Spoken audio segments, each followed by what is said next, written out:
ಇದು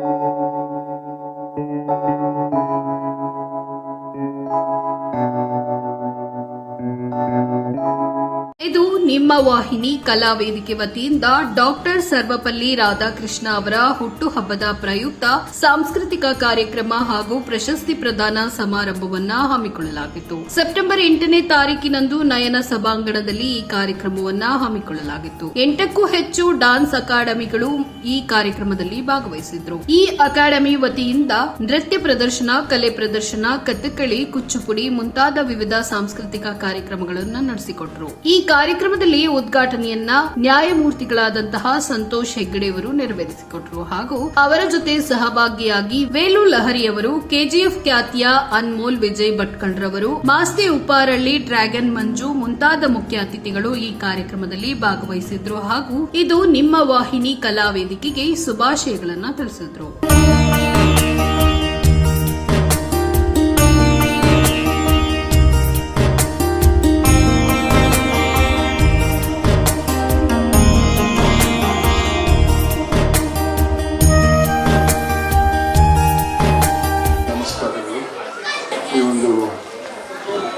ಸುಂದರ ಅರ್ಥಪೂರ್ಣ ಕಾರ್ಯಕ್ರಮದಲ್ಲಿ ಭಾಗವಹಿಸಕ್ಕೆ ಬಹಳ ಹೆಮ್ಮೆ ಅನಿಸ್ತಾ ಇದೆ. ಯಾಕಂದರೆ ಇದರಿಂದ ಎರಡು ಸಂದೇಶಗಳು ಸಮಾಜಕ್ಕೆ ಹೋಗ್ತವೆ. ನಮಗೂ ಸನ್ಮಾನ ಕೊಡ್ಬೋದು ಅಂತ ಆ ಹಿನ್ನೆಲೆಯಲ್ಲಿ ಸಮಾಜದಲ್ಲಿ ಶಾಂತಿ ಸೌಹಾರ್ದ ಜಾಸ್ತಿ ಆಗ್ಬೋದು ಅಂತ ನಾನು ತಿಳ್ಕೊಂಡಿದ್ದೇನೆ. ಈ ದೇಶದಲ್ಲಿ ಕ್ರಾಂತಿ ಆಗ್ಬೋದು. ಕ್ರಾಂತಿಯಲ್ಲಿ ಗೆದ್ದವರು ಯಾರೂ ಇಲ್ಲ. ಈ ದುರಾಸೆಗೆ ಯಾವ ಮದ್ದು ಇಲ್ಲ. ಕಾನೂನಿನ ದುರಾಸೆಗೆ ಒಳಗಾದವರು ಹೆದರಲ್ಲ. ಇವತ್ತಿನ ನ್ಯಾಯಾಂಗ ಪದ್ಧತಿಯಲ್ಲಿ ಒಬ್ಬ ವ್ಯಕ್ತಿಗೆ ಶಿಕ್ಷೆ ಆಗಬೇಕಾದ್ರೆ 25-30 ವರ್ಷವಿದೆ. ಅವನು ಯಾವುದಕ್ಕೂ ಹೆದರಲ್ಲ. ಹಣ ಇದ್ರೆ ಸಾಕಂತ. ಬಂಧುಗಳೇ, ಇದಕ್ಕೆ ಒಂದೇ ಒಂದು ಮದ್ದು, ತೃಪ್ತಿ ಅನ್ನೋ ಒಂದು ಗುಣ. ನಮ್ಮ ಹಿರಿಯರು ಕಟ್ಟಿದಂತಹ ಮೌಲ್ಯ, ಇದ್ದದ್ರಲ್ಲೇ ಸಂತಸ ಪಡೆಯುವಂತಹ ಒಂದು ಗುಣ ನಮ್ಮಲ್ಲಿ. ಶ್ರೀಮಂತನಾಗಿ ತಪ್ಪಿಲ್ಲ. ನಾನು ನಿವೃತ್ತನಾದ ಮೇಲೆ ಅಪ್ಲಿಕೇಶನ್ ಮಾಡಿ ಬಹಳಷ್ಟು ಹಣ ಮಾಡಿದ್ದೇನೆ. ಆದರೆ ಎಲ್ಲೂ ತಪ್ಪು ಮಾಡಿಲ್ಲ. ಇಷ್ಟೊತ್ತಿಗೆ ನನ್ನ ಬಟ್ಟೆ ಬಿಚ್ಚಿ ಬೀದಿಯಲ್ಲಿ ಇಳಿತಾ ಇದ್ರು. ನನ್ನಲ್ಲಿ ಏನಾದರೂ ತಪ್ಪಿದ್ರೆ ಎಷ್ಟು ಜನರು ಅರ್ಥ ಮಾಡ್ಕೊಳ್ತಾರೋ ಗೊತ್ತಿಲ್ಲ. ಆದರೆ ಪ್ರಯತ್ನ ಮಾಡುವುದು ನನ್ನ ಕರ್ತವ್ಯ, ಪ್ರತಿಫಲತೆ ಕಾಯುವುದಲ್ಲ ಅನ್ನೋ ಹಿನ್ನೆಲೆಯಲ್ಲಿ ನಾನು ಈ ವಿಚಾರವನ್ನು ನಿಮ್ಮ ಮುಂದೆ ಇಟ್ಟಿದ್ದೇನೆ. ಈ ಒಂದು ಕಾರ್ಯಕ್ರಮದ ಉದ್ದೇಶ ಕೂಡ ಅದೇ ರೀತಿ ಇರಬಹುದಂತ ನಾನು ತಿಳ್ಕೊಂಡಿದ್ದೇನೆ. ಈ ಎರಡು ಮೌಲ್ಯಗಳನ್ನು ಅಳವಡಿಸುವಂತಹ ಪ್ರಯತ್ನ ಆಗಿರಬೇಕು. ಇವತ್ತಿಗೆ ಪ್ರಶಸ್ತಿಯನ್ನು ಪಡೆಯುವಂಥ ಎಲ್ಲ ವ್ಯಕ್ತಿಗಳಿಗೆ ಅಭಿನಂದಿಸ್ತಾ, ಈ ಒಂದು ಕಾರ್ಯಕ್ರಮವನ್ನು ಆಯೋಜಿಸಿದ ಎಲ್ಲರಿಗೂ ಅಭಿನಂದಿಸ್ತಾ ನನ್ನ ಮಾತಿಗೆ ವಿರಾಮ ಕೊಡ್ತಾ ಇದ್ದೀನಿ. ವೇದಿಕೆ ಮೇಲಿರುವ ಗುರುಗಳಾದ ಸಂತೋಷ್ ಹೆಗ್ಡೆ ಸಾಹೇಬರಿಗೆ, ವೇದಿಕೆ ಮೇಲಿರುವ ಎಲ್ಲ ಸ್ನೇಹಿತರಿಗೆ, ವೇದಿಕೆಯ ಮುಂದೆ ಇರುವ ಶಿಕ್ಷಕರು ಮತ್ತು ಕಲಾವಿದರಿಗೆ ನನ್ನ ಹೃದಯಪೂರ್ವಕ ನಮಸ್ಕಾರಗಳು.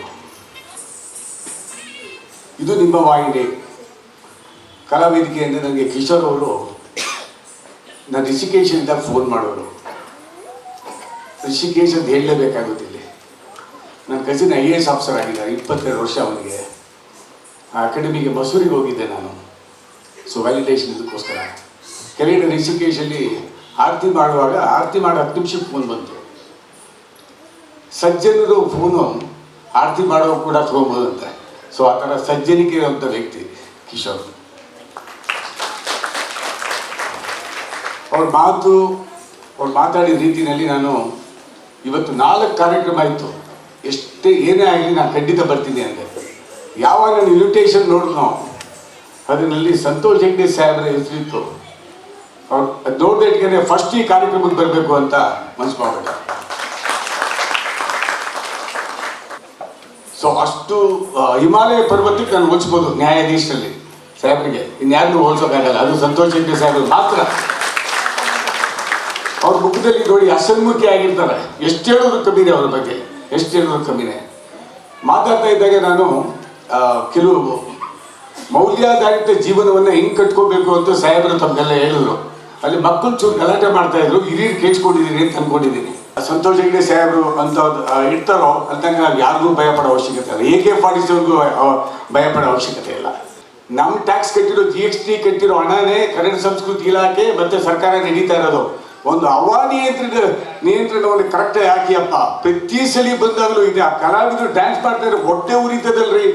ನಾವೆಲ್ಲ ಫ್ರೀ ಕೊಡೋವಾಗ ಗಾಳಿನೂ ಫ್ರೀಯಾಗಿ ಕೊಡ್ರಿ. ಗಾಳಿಗೆ ದುಡ್ಡು ಕಟ್ಬೇಕ ನಾವು.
Thank you, sir.